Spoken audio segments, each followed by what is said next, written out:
दर्शक बंधु आप राजतंत्र गणतंत्र शासन विषय जानते। राजतंत्र शासन जो शासन रे राजा माने जनता को शासन करुले, राजा माने निज प्रजा मान को शासन करुले, प्रजा मान कर खजना आदाय कर। वर्तमान समय राजनीति को जदि देखा, वर्तमान राजनीति राजतंत्र शासन भली हो गलानी। आ गणतंत्र शासन वर्तमान चली, किंतु गणतंत्र शासन नुहे राजतंत्र शासन भली हो गलानी। सेतेबेले राजा माने शासन करुले जनता को, एबे गणतंत्र शासन रे नेता शासन करुछन्ते एवं नेता मानकर जो चेला चामुंडा रहउछन्ते सेमाने मध्य शासन करुछन्ते। एवं गणतंत्र शासन रे आपण माने होउछन्ते प्रकृत शासनकर्ता। वास्तव रे आपण होउछन्ते गणतंत्रर मालिक। निर्वाचन आसिले नेता मानकु आपण माने ही निर्वाचित करन्ति। थले जो आमे जदि कहिबा महंगा निर्वाचन मंडली कथा, उदाहरण नेबी महंगा निर्वाचन मंडली कथा कहिबी, एठी अनेक जनता आखिरु आज भी लुह झरुछि।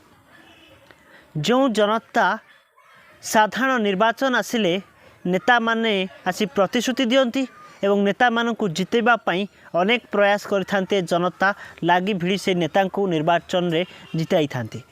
हेले जेतेबेले नेता जने जीति जाए, तापर परवर्ती समय रे एई जनता को जो जनता गोटे गोटे भोट रे से माने निर्वाचित होइछन्ती, सेई जनता को अवहेला करा जाउछि।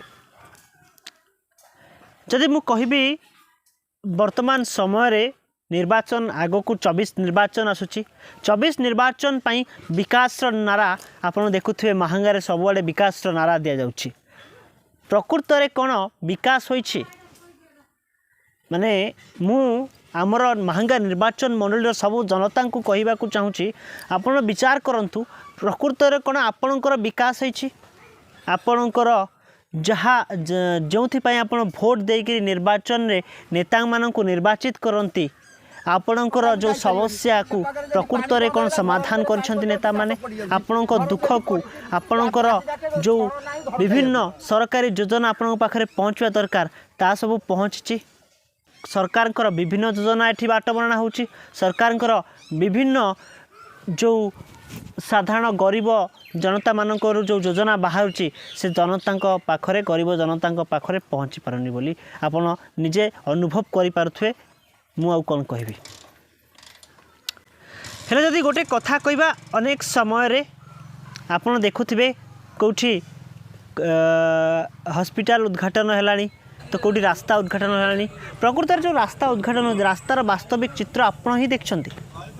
जो माने से रास्ता रे गाड़ी नहीं जाउछन्ती, रास्ता हेउछि, रास्ता जदि आज रात्रि हेला, काली सकाळे से रास्ता उठिबा आरंभ करुछि।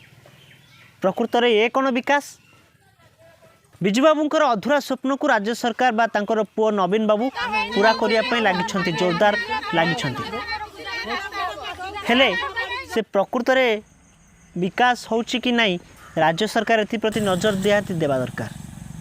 प्रकृत रे जने तदंत अधिकारी को तांकर प्रत्येक निर्वाचन मंडली रे पठेबा दरकार, खास करी महंगा निर्वाचन मंडली को, जोठी अनेक दुर्नीति होइछि किंतु विकास नारा दिया जाउछि। मु आपन गोटे चित्र देखेबी फ्रेम रे, देखंतु ए होउछि से चित्र जड़े माँ किभली भाव रे गोटे घर भितर माने छोटिया घरटी, कुड़िया घरटी रे सोइछन्ती, कादुओ लतपत रे सप बिछेई ता ऊपर कंथा बिछेई कि सोइछन्ती घोड़े। जो घर इटार घर, ये जो चाल छपर घर, केते बेले भुसुड़ी पड़िबो, ए मां को जीवन चली जीवो ना। ए दृश्य को देखला परे राज्य सरकार कोन नजर देबे एथि प्रति? मु आपणकर अनेक जनता प्रतिक्रिया एवं शुणेबी। जो जनता आज पर्यंत अवहेला अवस्था रही, जो जनता ऊपर आज पर्यंत नजर दि जाएनी, जो जनता दुख समस्या एवं अनेक योजना तांको पाखरे पहुँची पारिनी।